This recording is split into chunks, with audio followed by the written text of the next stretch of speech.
Students, आप सभी का एक बार फिर से स्वागत है। आज हम पॉलिटिकल साइंस के लास्ट चैप्टर लेकर के आए हैं। काफ़ी डिमांडिंग चैप्टर है। चैप्टर है ग्लोबलाइजेशन।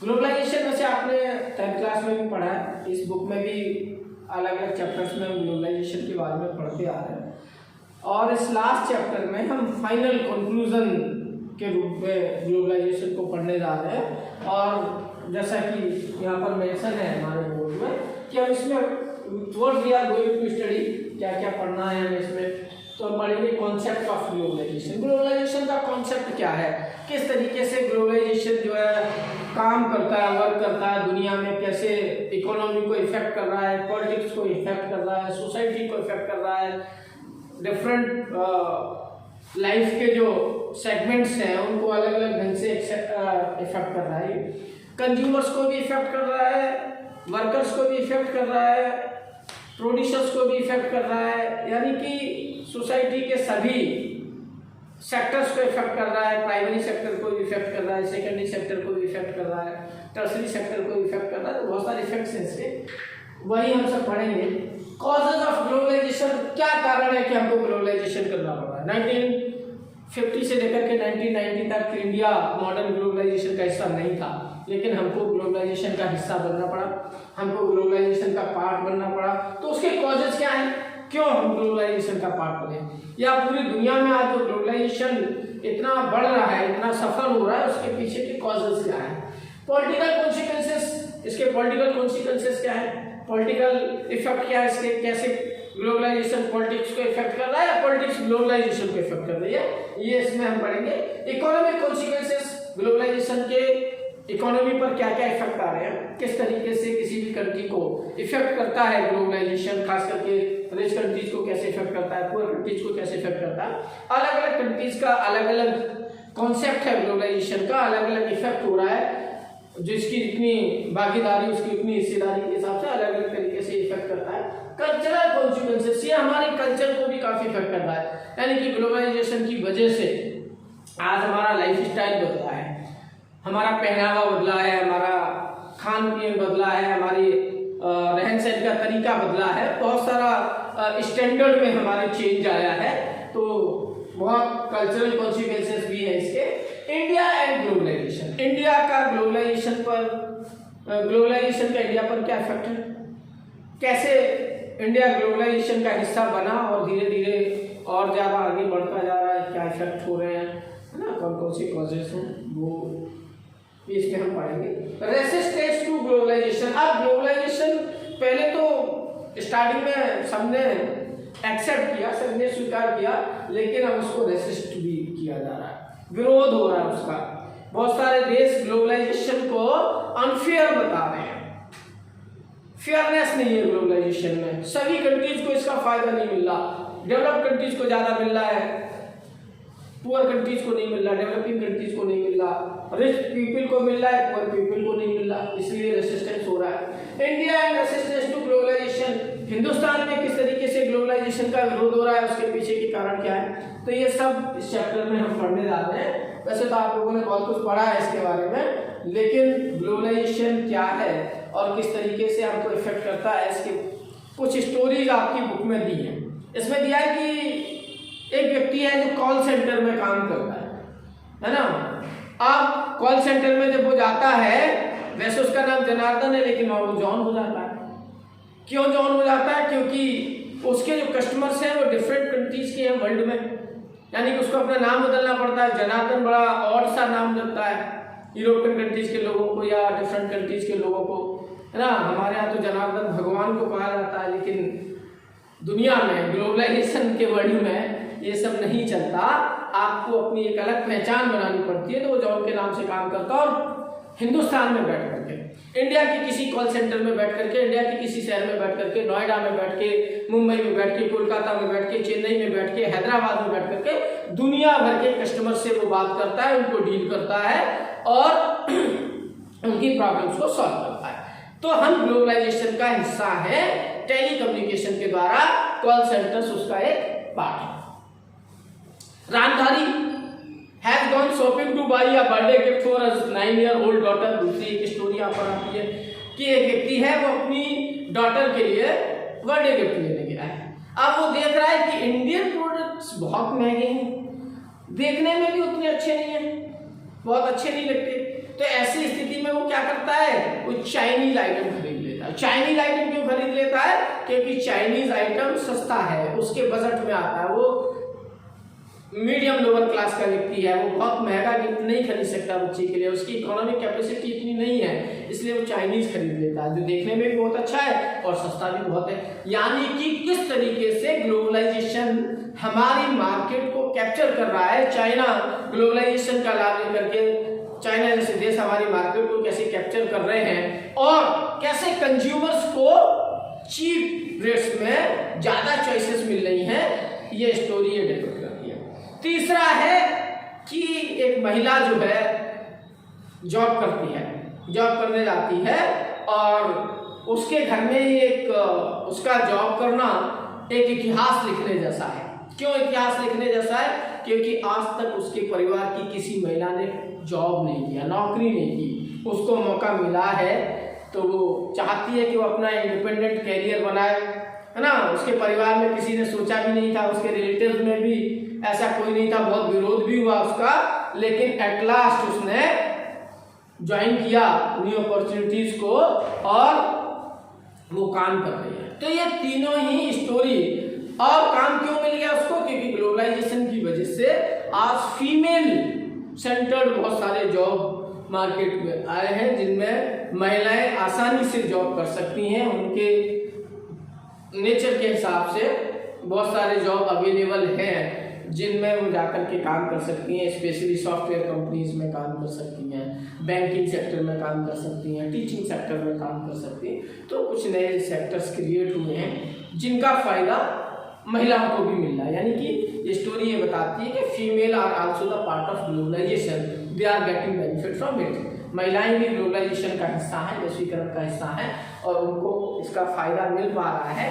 तो ये स्टोरीज हमको बताती है कि ग्लोबलाइजेशन जो है ना अच्छी सर्विसेज प्रोवाइड करवाता है, ग्लोबलाइजेशन नए जॉब्स की अपॉर्चुनिटीज देता है, ग्लोबलाइजेशन कंज्यूमर्स को नई नई चॉइस देता है, मार्केट में उनकी पेइंग कैपेसिटी के अनुसार उनको मटेरियल अवेलेबल कराता है। ये ग्लोबलाइजेशन का इफेक्ट है। तो अगर हम एग्जांपल्स देखें तो ग्लोबलाइजेशन जो है ना रियल लाइफ में कई तरीके से हमारे जीवन को इफेक्ट करता है। Some farmers committed suicide because their crops failed, they had brought very expensive seeds supplied by a multinational company MNC. लेकिन कुछ उसके बैड इफेक्ट्स भी आते हैं। पहला एक उदाहरण दे रहा है, कॉन्सिक्वेंसेस क्या है। हमने जो देखा है ग्लोबलाइजेशन के इफेक्ट्स, वो अलग अलग इफेक्ट्स एक एक एग्जांपल में हम लोग देख रहे हैं कि किसान कभी कभी बहुत महंगा insecticide, pesticides, chemical fertilisers, SYP seeds खरीदते हैं, एमएनसी प्रोवाइड करती है, लेकिन फिर भी प्रोडक्शन नहीं बढ़ता और ऐसी स्थिति में कई फार्मर्स सुसाइड कमिट करते हैं, आत्महत्या कर लेते हैं। क्यों? क्योंकि लागत बहुत ज़्यादा लगती है इनको परचेज करने में, इंसेक्टिसाइड, पेस्टिसाइड्स, केमिकल फर्टिलाइजर्स और एसवाईपी सीड्स खरीदने में आर्थिक लागत तो बढ़ जाती है लेकिन उत्पादन नहीं बढ़ता। ऐसी स्थिति में हमें सुसाइड करना होता है कई बार। तो ये बहुत बैड इफेक्ट है ग्लोबलाइजेशन का। इंडियन कंपनी जो है ना bought the major rival company based in Europe despite protest by some of the current owners. अब होता क्या है कि बहुत सारी इंडियन कंपनीज को यूरोपियन कंपनी आके परचेज कर रही है, टेक ओवर कर रही है। जैसे वोडाफोन ने हज को टेक ओवर किया था, है ना। जैसे परख फूड को कारगिल फूड अमेरिकन कंपनी ने परचेज कर लिया। ऐसी स्थिति में जो है बड़ा प्रोटेस्ट होता है। मैंने जो रिटेल शॉपकीपर्स हैं वो बहुत परेशान हैं। कारण क्या है कि जो मेजर इंटरनेशनल कंपनीज हैं वो रिटेल चेन्स खोल रही हैं इंडिया में, वो अपने अपने मल्टी स्टोर्स खोल रही हैं, शॉपिंग मॉल्स खोल रही हैं, जिनकी वजह से छोटा दुकानदार का सेलिंग खत्म हो गया। ऑनलाइन बिजनेस बहुत बढ़ गया है ग्लोबलाइजेशन की वजह से। तो जो रिटेल शॉपकीपर है वो कॉम्पिटिशन नहीं कर पा रहा, वो मुकाबला नहीं कर पा रहा है। ऐसी स्थिति में उसकी हालत खराब होती जा रही है। एक और यहाँ पर बता रहे हैं कि फिल्म प्रोड्यूसर जो मुंबई में हैं, accused of lifting the story of his film from another film made in Hollywood, यानी कि बॉलीवुड वाले बहुत सारी हॉलीवुड फिल्म को कॉपी करके फिल्में बना रहे हैं, उन पर आरोप लग रहे हैं। तो ये पॉसिबल कैसे है? क्योंकि ग्लोबलाइजेशन की वजह से, टेलीकम्युनिकेशन की वजह से, इंफॉर्मेशन टेक्नोलॉजी की वजह से सब कुछ अवेलेबल है, कंटेंट बहुत अवेलेबल है। दूसरे देशों का कंटेंट चुना करके हम उन पे फिल्में बनाते हैं, ये करते हैं, या हमारे कंटेंट को चुरा करके दूसरे देश उस पर काम करते हैं। तो इस तरीके के भी उदाहरण बहुत सारे आते हैं। ये सब ग्लोबलाइजेशन का इफेक्ट था। Militant group issued a statement threatening college girls who were western clothes, कपड़े वेस्टर्न क्लॉथ्स पहन लिए लड़कियों ने, तो कुछ ने उनको धमका दिया।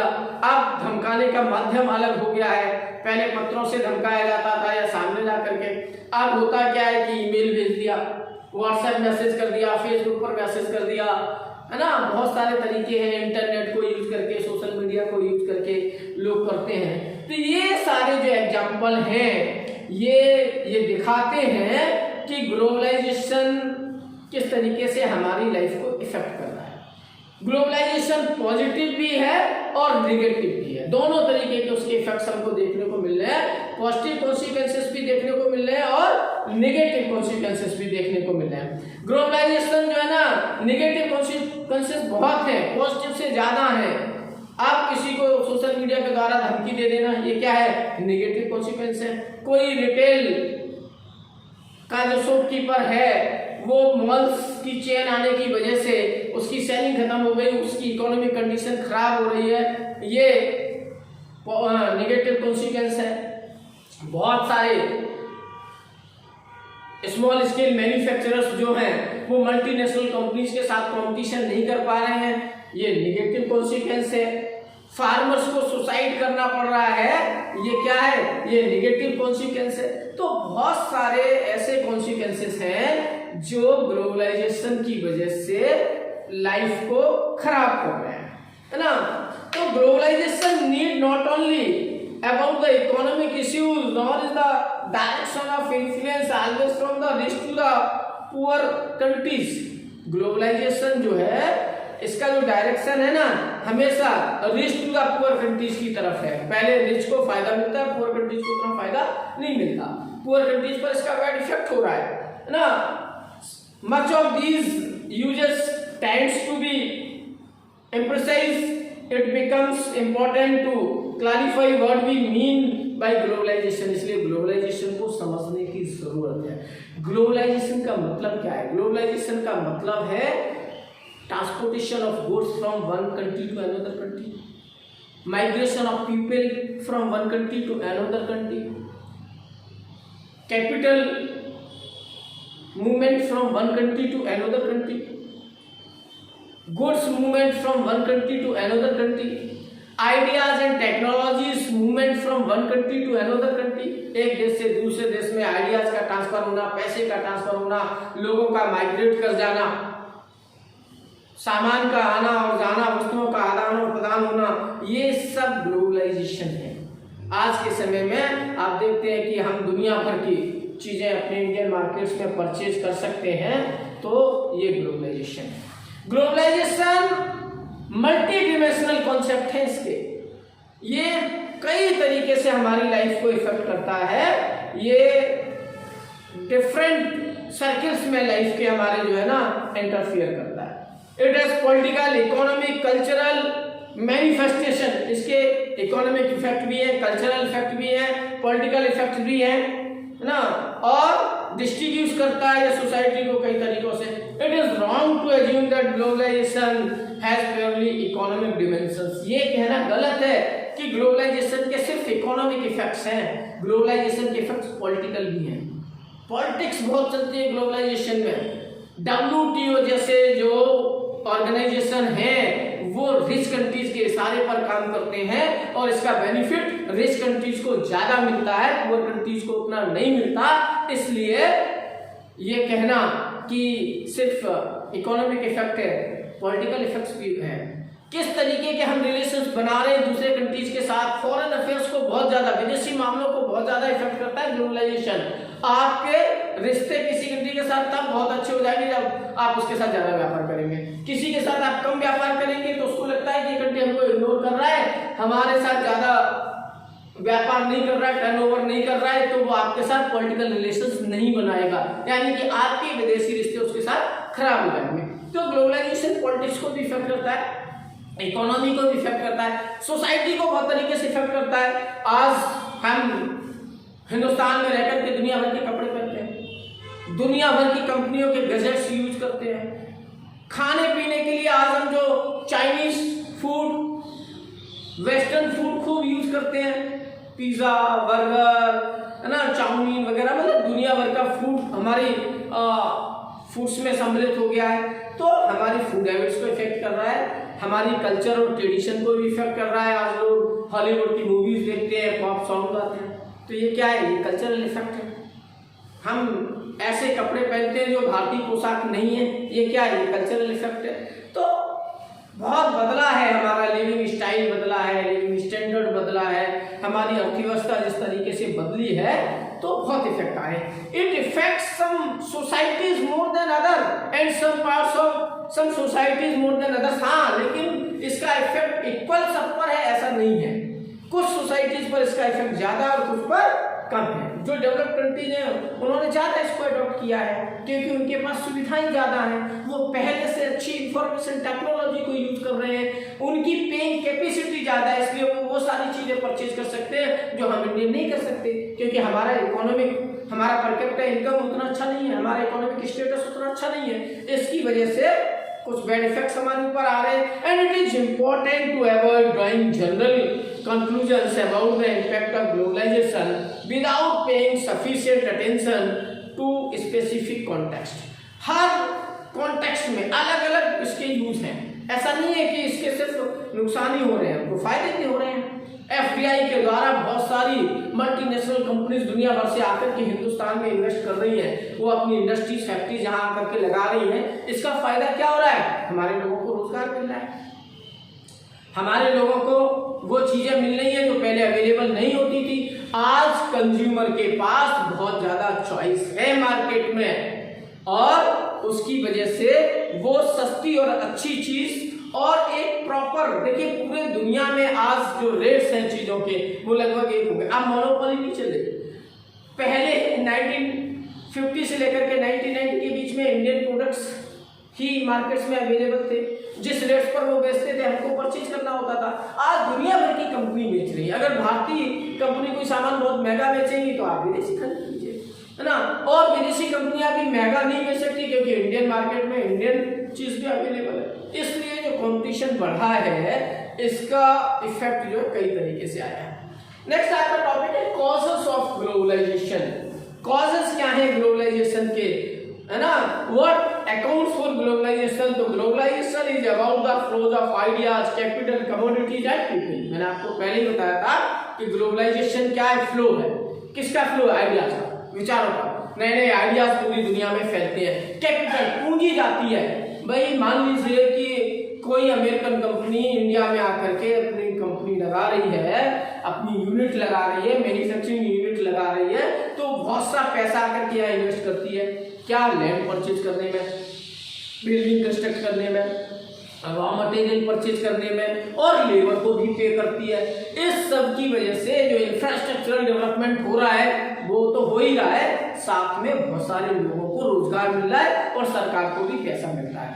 बिजली सेल करते हैं हम, उसका बिल हमको मिलता है, टैक्स लेते हैं हम लैंड सेल करते हैं, उस पर पैसा मिलता है। बहुत सारे कई और इतने सारे वर्कर्स जो है इसकी वजह से, इंडस्ट्रियलाइजेशन की वजह से अर्बनाइजेशन हो रहा है, साथ साथ तो हेल्थ फैसिलिटीज ग्रो हो रही है, एजुकेशनल फैसिलिटीज ग्रो हो रही है, बैंकिंग की फैसिलिटीज ग्रो हो रही है ना, सिटीज का डेवलपमेंट हो रहा है, तो लोगों का लिविंग स्टैंडर्ड भी बढ़ रहा है। तो कई तरीके से ग्लोबलाइजेशन जो है ना हमारी लाइफ को इफेक्ट कर रहा है। 4 फ्लोज हैं अभी जो हमने आपको बताए थे कि आइडियाज, कैपिटल, कमोडिटीज और पीपल, 4 तरीके के फ्लो इसमें होते हैं। और ग्लोबलाइजेशन वैसे तो कोई नई फिनोमेना नहीं है, ह्यूमन हिस्ट्री में होती आई है। अगर ग्लोबलाइजेशन नहीं होता तो हम गुलाम नहीं होते कभी। ब्रिटिशर्स क्यों आए थे? लेकिन तब के ग्लोबलाइजेशन और अब के ग्लोबलाइजेशन में थोड़ा फर्क है। तब ये होता था कि या तो फिनिश गुड्स जाती थी या रॉ मटेरियल बाहर जाता था, या रॉ मटेरियल बाहर से आता था या फिनिश गुड्स बाहर से आती थी। अब प्रोडक्शन अक्रॉस कंट्रीज होता है आज ग्लोबलाइजेशन की वजह से। यानी कि मान लो कोई कंपनी जो है मल्टीनेशनल कंपनी अपने पार्ट्स हो सकता है वो चाइना में बनाती हो सकता है उन पार्ट्स की असेंबलिंग वो मिडिल ईस्ट या यूरोपियन कंट्रीज में करती हो सकता है कि उसका रिसर्च सेंटर अमेरिका जैसे देश डेवलप कंट्री में हो सकता है उसका कॉल सेंटर या after sale service centre India में हो, और उसका जो सेलिंग है वो ऑल ओवर द वर्ल्ड हो। तो आज जो प्रोडक्शन होता है प्रोडक्शन अक्रॉस कंट्रीज होता है, इंटरमिंगलिंग ऑफ द मार्केट्स हो रहा है, इंटीग्रेशन ऑफ द मार्केट्स हो रहा है ग्लोबलाइजेशन की वजह से।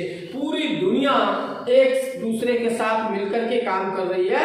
और while globalization is not caused by any single factor, और ग्लोबलाइजेशन किसी एक सिंगल फैक्टर की वजह से नहीं होता, लेकिन टेक्नोलॉजी सबसे इंपॉर्टेंट एलिमेंट है। अगर टेक्नोलॉजी नहीं होगी तो ग्लोबलाइजेशन पॉसिबल नहीं है। टेक्नोलॉजी कौन सी? आईटी, इंफॉर्मेशन टेक्नोलॉजी, ट्रांसपोर्टेशन की टेक्नोलॉजी है ना, और डिफरेंट जो manufacturing technologies, machines, tools, equipments का जो इन्वेंशंस हो रहा है उसकी वजह से आज सबसे ज़्यादा जो रोल है वो आईटी का है, ट्रांसपोर्टेशन का है। इसमें कोई डाउट नहीं है कि बहुत सारे जो इन्वेंशंस हुए हैं टेलीग्राफ के, टेलीफोन के, माइक्रोफोन के, रिसेंट टाइम में इन्होंने रिवॉल्यूशन ला दिया दुनिया में। इनकी वजह से ग्लोबलाइजेशन बहुत ज़्यादा इफेक्ट हो रहा है। प्रिंटिंग एबिलिटी की वजह से आज दुनिया भर में जो है नेशनलिज्म भी क्रिएट हो रहा है ना। और today we should expert the technology will affect the way we think of our personal but also our collective lives. और टेक्नोलॉजी हमारी पर्सनल लिव्स और कलेक्टिव लिव्स दोनों को इफेक्ट कर रही है, यानी कि पूरी सोसाइटी की लाइफ भी इफेक्ट हो रही है ग्लोबलाइजेशन की वजह से, और लोगों की खुद की लाइफ भी इफेक्ट हो रही है ग्लोबलाइजेशन की वजह से। तो ये जो एबिलिटी है आइडियाज को, कैपिटल को, कम्युनिटीज को, पीपल को मूव करने की, ट्रांसफर करने की, एक जगह से दूसरी जगह पर भेज देने की, ये ग्लोबलाइजेशन का बड़ा कॉज है। Globalization does not emerge merely because of the ability of improved communication। और फिर सिर्फ और सिर्फ कम्युनिकेशन की वजह से ग्लोबलाइजेशन बढ़ रहा है ऐसा नहीं है, इंपॉर्टेंट फैक्टर और भी हैं। People in different parts of the world recognize these interconnections with the rest of the world। आज दुनिया भर में लोग कनेक्शन जोड़ रहे हैं। आप देख रहे हैं कि जितनी भी बड़ी बड़ी सॉफ्टवेयर कंपनीज हैं दुनिया की, उनमें आज हिंदुस्तान का डंका बज रहा है। गूगल का चीफ इंडियन है, माइक्रोसॉफ्ट का चीफ इंडियन है, अभी ट्विटर का भी चीफ इंडियन था। यानी कि हमने जिस तरीके से यूज किया, लेकिन वो लोग, उनके ऑफिसेस कहाँ हैं? इंडिया में नहीं है। उनके ऑफिसेस या तो मोस्टली तो अमेरिका में है, सिलिकॉन वैली में है, या और डिफरेंट पार्ट्स में है वर्ल्ड के। लेकिन तो इंडियंस उनके हैं कैसे? वो वहाँ जाकर के काम कर रहे हैं, उनका पार्ट है वो, उनका हिस्सा है वो, उनकी प्रोडक्शन कैपेसिटी को बढ़ा रहे हैं वो, उनकी मार्केटिंग मैनेजमेंट को देख रहे हैं वो। यानी कि पीपल का जो माइग्रेशन हो रहा है, लोग दुनिया के एक कोने से दूसरे कोने में जा रहे हैं। आप देख रहे हैं ना कि जितने भी कैरिबियन कंट्रीज हैं उनमें बहुत सारे कंट्रीज में इंडियन प्राइम मिनिस्टर्स हैं। आज तो ब्रिटेन का प्राइम मिनिस्टर इंडियन हो गया, भारतीय मूल का है। तो कुल मिलाकर के ये पॉसिबल कैसे है? ग्लोबलाइजेशन की वजह से लोग जो माइग्रेट हो रहे हैं दुनिया भर में, पढ़ने जा रहे हैं, जॉब करने जा रहे हैं। तो गुड्स के माइग्रेशन के बाद, टेक्नोलॉजी के बाद सबसे ज़्यादा जो पीपल का जो माइग्रेशन हो रहा है, इसका भी बड़ा इफेक्ट हो रहा है ग्लोबलाइजेशन पर। Currently we are aware of the fact that events taking place in one part of the world could have an impact on another part of the world। और ये हमारी लाइफ को बहुत तरीके से इफेक्ट कर रहा है। दुनिया के किसी एक हिस्से में कोई इवेंट हो रहा है और वो हमारी लाइफ को या इंडिया में इफेक्ट कर रहा है। हम उसकी पॉजिटिव चीज़ें लेना चाहते हैं, कैसे हम उससे बेनिफिट कर सकते हैं, कैसे हम उससे गेन कर सकते हैं कोई चीज़, तो उसको हम पाने की कोशिश करते हैं। लेकिन इसके साथ साथ बहुत सारे डिसीजेस भी फैलती हैं। बर्ड फ्लू, कोविड देख लो, अभी पूरी दुनिया को पिछले 3 साल से जिसने बर्बाद करके रखा है, 4 साल होने जा रहे हैं, पूरी दुनिया परेशान है कोविड की वजह से। तो अगर टेक्नोलॉजी जाती है, कैपिटल जाता है, लोग जाते हैं, तो साथ में डिसीजेस भी जाती हैं। कभी बर्ड फ्लू फैल जाता है, कहीं मंकी पॉक्स फैल जाता है, कहीं चिकन पॉक्स फैल जाता है, कहीं कोविड फैल जाता है। तो ये भी ग्लोबलाइजेशन का इफेक्ट है। जब हम ज़्यादा एक दूसरे के साथ घुलते मिलते हैं तो इसका भी इफेक्ट करता है। It is not respect national boundaries. बीमारियों के लिए फिर कोई नेशनल बाउंड्रीज नहीं होती। चाइना से पूरी दुनिया में कोविड फैला तो उसने कोई बाउंड्री नहीं देखी। वो ऐसा नहीं है कि उसी देश के अंदर रहेगा। जैसे पूरी दुनिया में गुड्स फैल जाती है, आइडियाज फैल जाते हैं, टेक्नोलॉजी फैल जाती है, ऐसे ही पूरी दुनिया में डिसीजेस भी फैल जाती है। तो ये भी एक बड़ा इफेक्ट है। When major economic events take place, their impact is felt outside their immediate local. और जब कोई बड़ा इकोनॉमिक इम्पैक्ट होता है दुनिया में तो वो एक जगह सिमट करके नहीं रहता, उसका एक लिमिटेड दायरा नहीं होता, वो पूरी दुनिया में फैलने का काम करता है। नेक्स्ट है पॉलिटिकल कॉन्सिक्वेंसेस। राजनीतिक प्रभाव क्या है? कल्चर को इफेक्ट करता है, समझ में आया हमें। इकोनॉमी को इफेक्ट करता है, ये भी समझ में आया हमें। लेकिन राजनीति को कैसे इफेक्ट करता है, कैसे सरकारें बनाने और बिगाड़ने का काम करता है ग्लोबलाइजेशन, ये भी बड़ा रोल प्ले करता है। कैसे यूएसएसआर कांग्रेस गवर्नमेंट को ज्यादा सपोर्ट किया करता था हिंदुस्तान में, है ना, अब उतना नहीं करता। तो ये क्या है? ये पॉलिटिकल कॉन्सिक्वेंस है। किसी एक विशेष आइडियोलॉजी को कैसे सपोर्ट किया जाता है। चाइना, रशिया जैसे देश कैसे पूरी दुनिया में कम्युनिज्म को बढ़ावा देते हैं, है ना, सोशलिस्ट इकोनॉमी को बढ़ाने का प्रयास करते हैं। तो जो कैपिटलिस्ट कंट्री हैं वो अपनी कैपिटलिस्ट इकोनॉमी को बढ़ा करके दुनिया की पॉलिटिक्स को किस तरीके से इफेक्ट करते हैं। तो ग्लोबलाइजेशन का इफेक्ट इकोनॉमी तक सीमित नहीं है, कल्चर तक सीमित नहीं है, लोगों तक सीमित नहीं है, पॉलिटिक्स पर भी पड़ता है। हर देश की राजनीति कहीं ना कहीं आज पूरी दुनिया की राजनीति जो है ना ग्लोबलाइजेशन से इफेक्ट हो रही है। अगर ऐसा नहीं होता तो डोनाल्ड ट्रंप को, मोदी को अमेरिका में बुला के हाउडी मोदी नहीं करना पड़ता। ये इफेक्ट है। हमारे लोग वहाँ इतने हैं आज ग्लोबलाइजेशन की वजह से कि उनकी राजनीति को हम प्रभावित कर सकते हैं और वो हमारा समर्थन चाहते हैं, और उससे हमको जो भी बेनिफिट होते हैं या लॉसेस होते हैं उससे हमारे देश की राजनीति भी प्रभावित होती है। तो ये डिबेट्स हो रही है आज पूरी दुनिया में। तो consequence of contemporary process of globalization leads to its ongoing political impact। कि political impact क्या है ग्लोबलाइजेशन का, कैसे ग्लोबलाइजेशन ने पूरी दुनिया की राजनीति को प्रभावित किया है। Globalization effect traditional conception of state sovereignty. जो ट्रेडिशनल कॉन्सेप्ट हुआ करता था ना स्टेट सोवरेनिटी का, आज खत्म हो रहा है।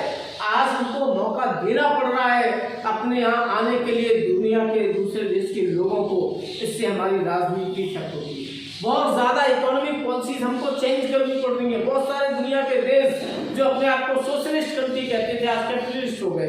क्या समझते हैं? चाइना की इकोनॉमी अगर सोशलिस्ट पैटर्न पर चलती तो कभी भी चाइना इतना बड़ा मैन्युफैक्चरिंग हब नहीं बनता दुनिया में। आज उसने अपना जो इकोनॉमिक टर्म बदला है तो आज वो इकोनॉमिक हब बना है और राजनीतिक रूप से वो सुपर पावर बनने जा रहा है दुनिया का। तो उसकी पॉलिटिक्स ग्लोबलाइजेशन से इफेक्ट है। ग्लोबलाइजेशन का उसकी पॉलिटिक्स पर बड़ा इफेक्ट पड़ रहा है। At the most simple level globalization results in an erosion of state capacity. कुल मिलाकर के ग्लोबलाइजेशन स्टेट कैपेसिटी को इरोज करता है। आज दुनिया की शक्तियां हमारी अंदरूनी राजनीति को प्रभावित करती हैं कि हमको आर्म्स कहाँ से खरीदने हैं, हमको कोई चीज़ कहाँ बेचनी है, दुनिया के किस हिस्से में, दुनिया से हमें क्या कहाँ से क्या परचेज करना है, क्योंकि हमको एलायंस बनाने होते हैं दुनिया में। आज दुनिया में अपना अस्तित्व बनाए रखने के लिए, अपना एक्सिस्टेंस बनाए रखने के लिए, अपना वजूद बनाए रखने के लिए हमको बहुत सारे देशों का सहारा लेना होता है। और हमारे तो पाकिस्तान और चाइना जैसे जो पड़ोसी देश हैं इनकी वजह से हमको अमेरिका के साथ अलायंस बनाना होता है, कभी हमें रशिया के साथ अलायंस बनाना होता है, कभी हमें फ्रांस से इसी वजह से राफेल खरीदना होता है। कुल मिलाकर के दुनिया की राजनीति ग्लोबलाइजेशन की वजह से इफेक्ट हो रही है। आज हम एक दूसरे की जरूरतें पूरी कर रहे हैं दुनिया में। कोई भी कंट्री अपनी जरूरत अकेले दम पर पूरी नहीं कर सकता और उसके लिए हेल्प लेने के लिए, अलायंस बनाने के लिए, सपोर्ट लेने के लिए हमको दुनिया में खड़े रहने के लिए अलायंस बनाने पड़ते हैं। तो हमारी राजनीति को इफेक्ट कर रहा है और इसकी वजह से ऐसा नहीं है कि हम सिर्फ नुकसान ही झेलते हैं, फायदे भी बहुत होते हैं। आज G20 की अध्यक्षता हम कर रहे हैं, ये हमारा ग्लोबल एमिनेंस है। दुनिया में हमारी राजनीति को एक पहचान मिली है, इसकी वजह से हम आज उसकी अध्यक्षता कर रहे हैं। और ये इफेक्ट किसका है? ये ग्लोबलाइजेशन का इफेक्ट है। ये पॉलिटिकल कॉन्सिक्वेंस है ग्लोबलाइजेशन का। मोस्ट सिंपल तरीके से हम समझ सकते हैं कि कितनी ज्यादा राजनीति को दुनिया में इफेक्ट कर रहा है globalisation. It withdraws from many of its earlier welfare functions directed to economic and social well-being. In place of the welfare state, it is the market that becomes the prime determinant of economic and social priorities. और पहले जो UNO, जो WTO या और उसके organs जो social welfare के लिए बने थे, जिनका पर्पस दुनिया में सोशल वेलफेयर करना था, ह्यूमन वेलफेयर करना था, आज उनका इकोनॉमिक मोटिव ज्यादा हो गया है।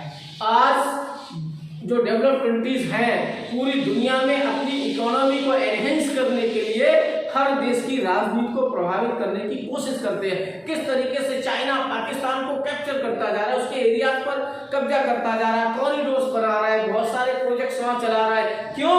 क्योंकि उसको पाकिस्तान को कंट्रोल करके वो हिंदुस्तान को कंट्रोल करना चाहता है। आज एशिया में उसके सामने अगर कोई राजनीतिक रूप से कोई शक्ति खड़ी है तो वो हिंदुस्तान है और उसको कमजोर करने के लिए वो हमारे पड़ोसी देश भूटान में भी इंटरफेयर करता है, नेपाल में इंटरफेयर करता है, श्रीलंका में इंटरफेयर करता है, पाकिस्तान को कैप्चर करने की कोशिश कर रहा है, बांग्लादेश को कैप्चर करने की कोशिश कर रहा है। तो this is the political consequence of globalization. ये राजनीतिक प्रभाव है ग्लोबलाइजेशन का। Same time the globalization does not always reduce state capacity. The primacy of the state continues to be the unchallenged basis of political community. और राजनीति को प्रभावित negative way में ही नहीं करता, कभी कभी पॉजिटिव वे में भी राजनीति प्रभावित होती है। हम शक्तिशाली भी बनते हैं। आज हमने ऐसे अलायंसेस बनाए हैं दुनिया में कि हिंदुस्तान को एक नई पहचान मिल रही है। ये किसकी वजह से मिल रही है? ये ग्लोबलाइजेशन का जो पॉलिटिकल कॉन्सिक्वेंस है उसकी वजह से मिल रही है। आज हम अपनी पहचान बना रहे हैं दुनिया के देशों में।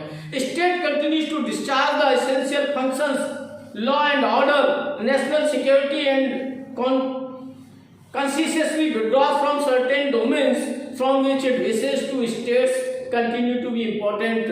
स्टेट इंपॉर्टेंट बन रहा है टेक्नोलॉजी को यूज करके, इंफॉर्मेशन टेक्नोलॉजी को यूज करके और बहुत सारी टेक्नोलॉजीज को यूज करके हम अपना लॉ एंड ऑर्डर मेंटेन कर पा रहे हैं। आज हमारे पास ऐसी ऐसी चीजें हैं जिससे आसानी से हम लॉ एंड ऑर्डर को मेंटेन कर पाते हैं। ये इफेक्ट किसका है? ग्लोबलाइजेशन का।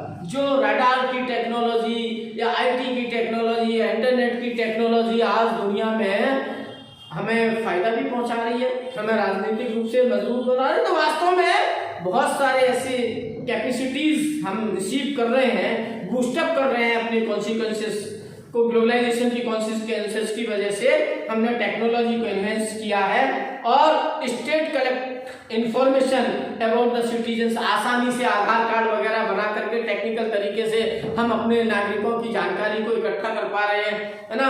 और उनके लिए क्या प्लान बनाना है, कैसे हम उनके लिए बेटर कर सकते हैं, इसकी प्लानिंग भी हम आसानी से बना पा रहे हैं। आज स्टेट जल्दी से डाटा कलेक्ट कर लेता है अपने सिटीजन्स का जरूरत पड़ने पर और प्लान्स का इम्प्लीमेंटेशन आसानी से कर पा रहा है। तो ये कुछ बेनिफिट्स हैं भी है ग्लोबलाइजेशन के, पॉलिटिकल बेनिफिट्स हैं।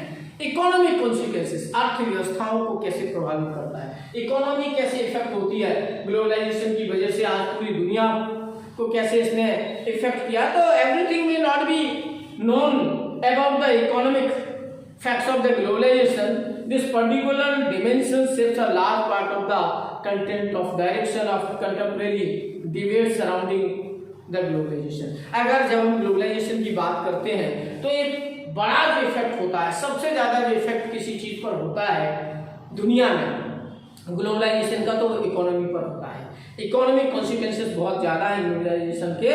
Apart of the problems has to be with the defining economic globalization itself, the mention of economic globalization drawn our attention immediately into the role of international institutions like the IMF and the WTO।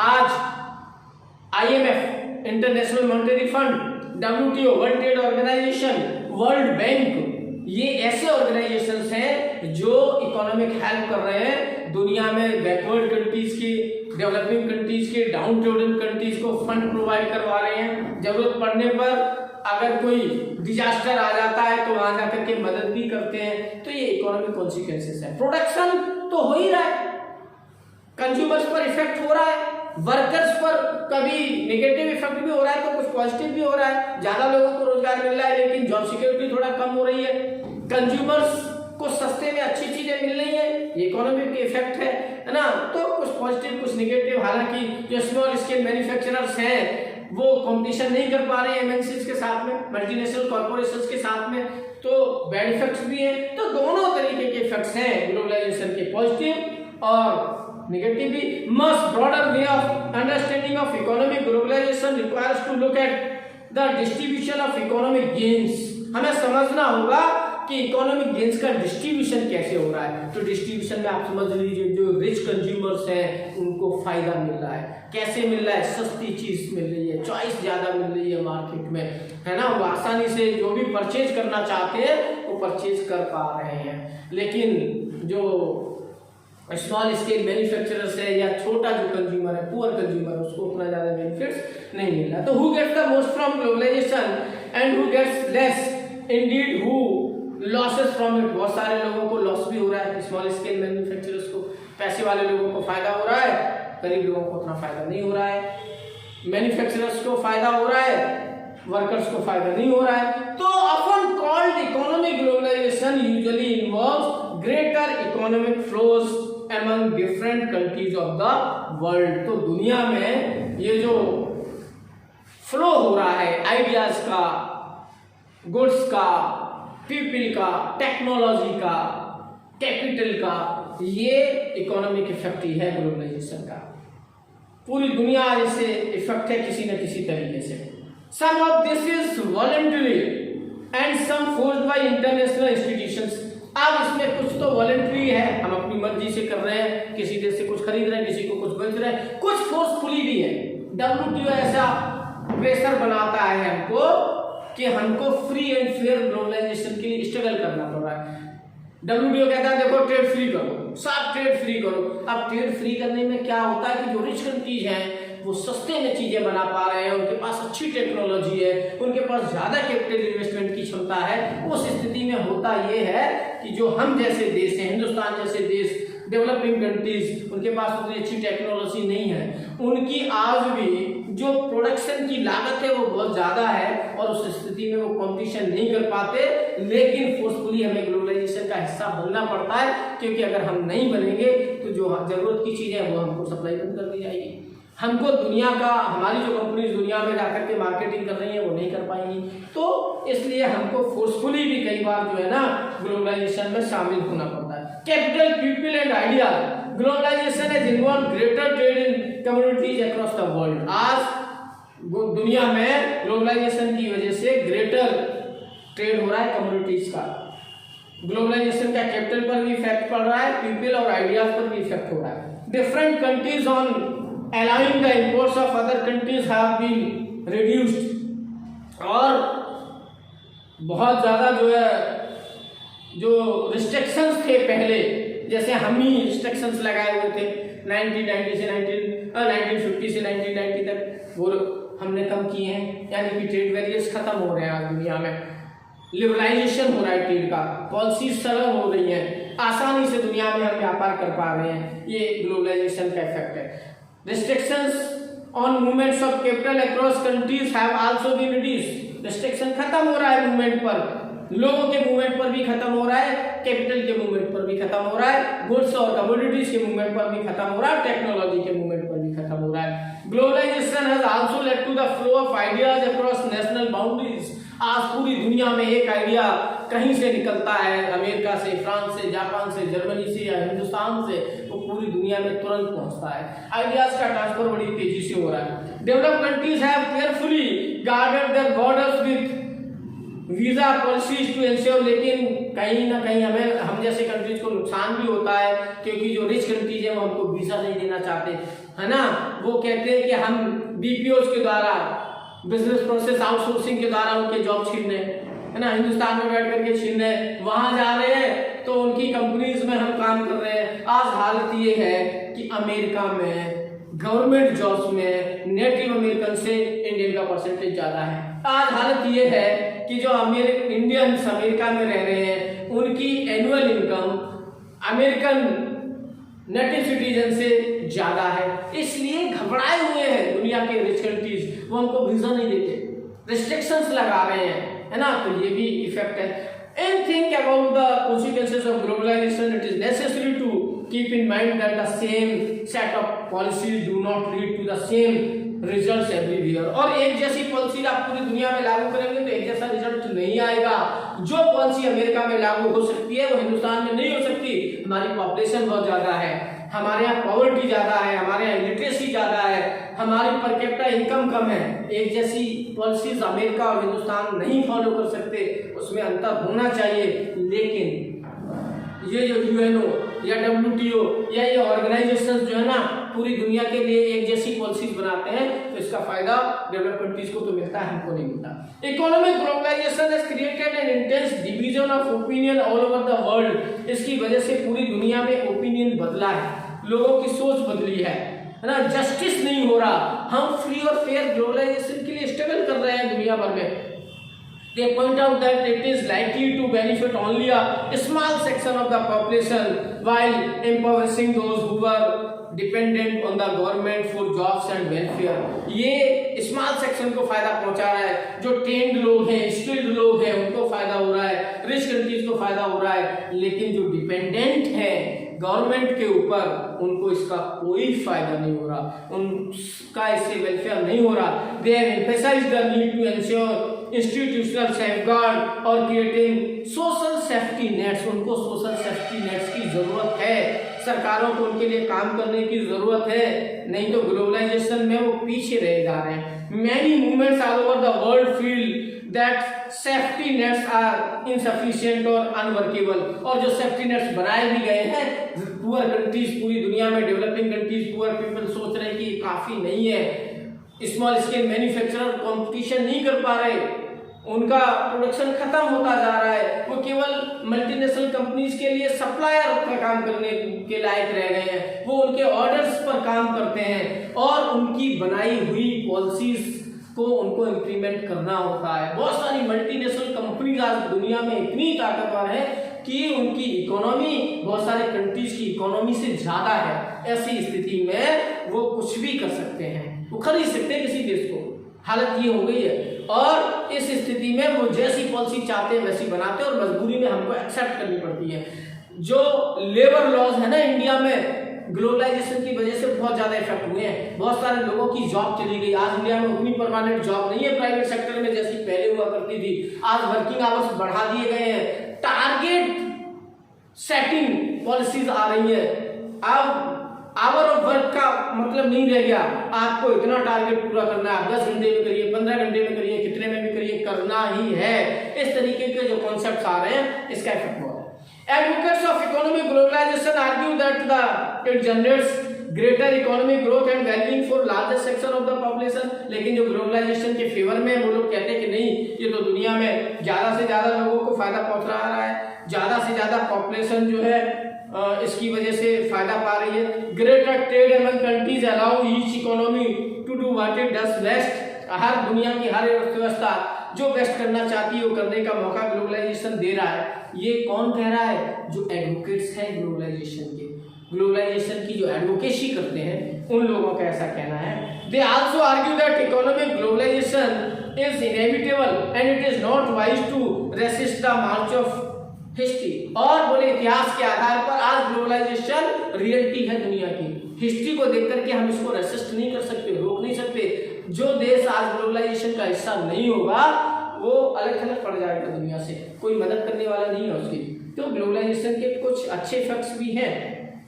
More moderate supporter of globalization say that globalization provides a challenge that can be responded to intelligently without accepting it uncritically। बहुत सारे लोग कहते हैं कि uncritical तरीके से इसको accept कर लेना ही इंटेलिजेंस है। However, cannot be denied is the increased momentum towards interdependencies and integration।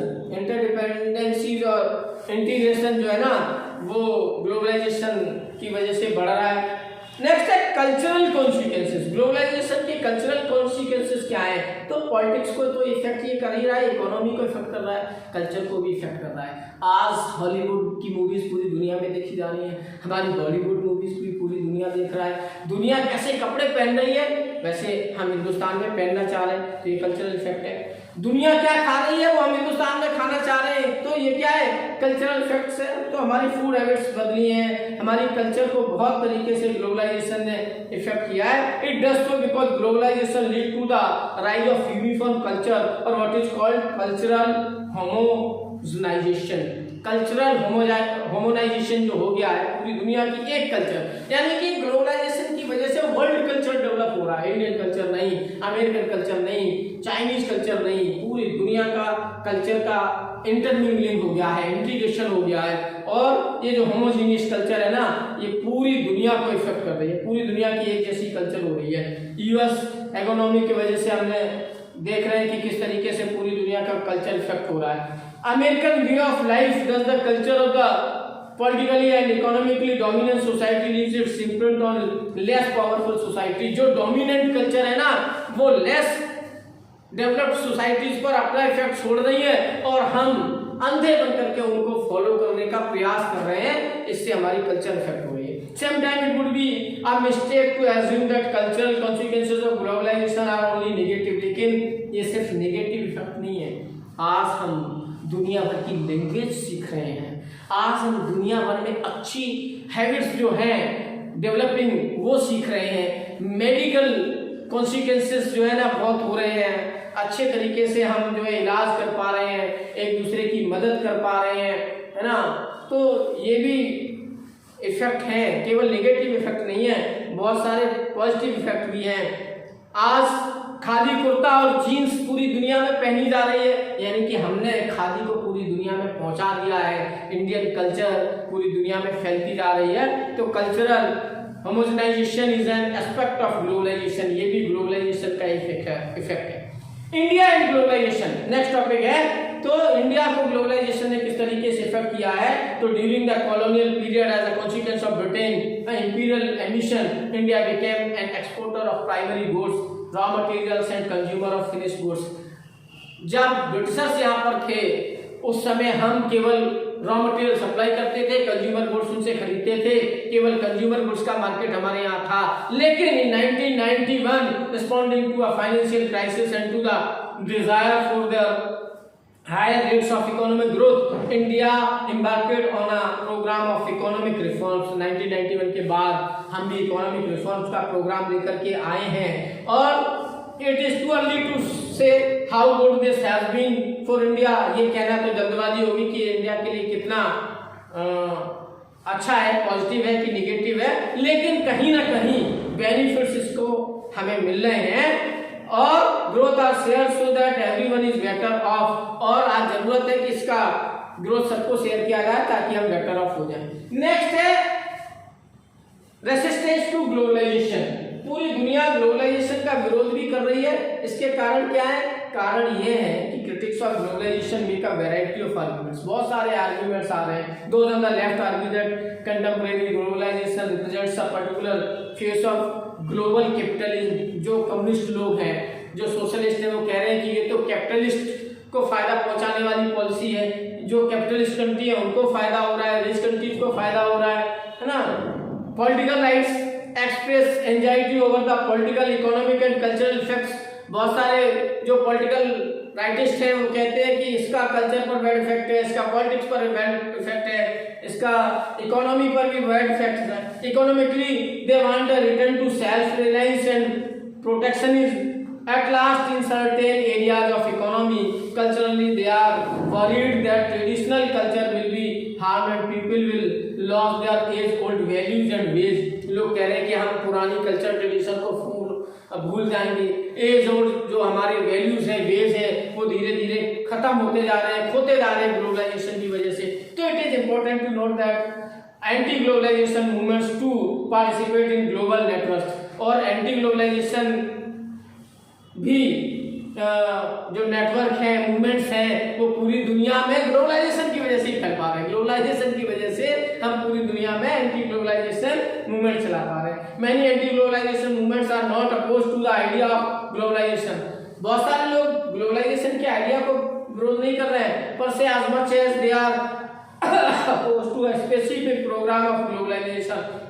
लेकिन ग्लोबलाइजेशन का जो वन साइडेड प्रोग्राम है, यानी कि रिच कंट्रीज को, डेवलप कंट्रीज को फायदा पहुंचाने का, उसकी वजह से लोग विरोध कर रहे हैं। 1999 में वर्ल्ड ट्रेड ऑर्गेनाइजेशन जो था, जिसने मिनिस्ट्रियल मीटिंग की थी, वाइड स्प्रेड उसका प्रोटेस्ट हुआ है ना, settle एल्डिंग unfair trading practices by the economically powerful states. जो इकोनॉमिकली पावरफुल स्टेट्स है वो अनफेयर ट्रेड कर रहे हैं।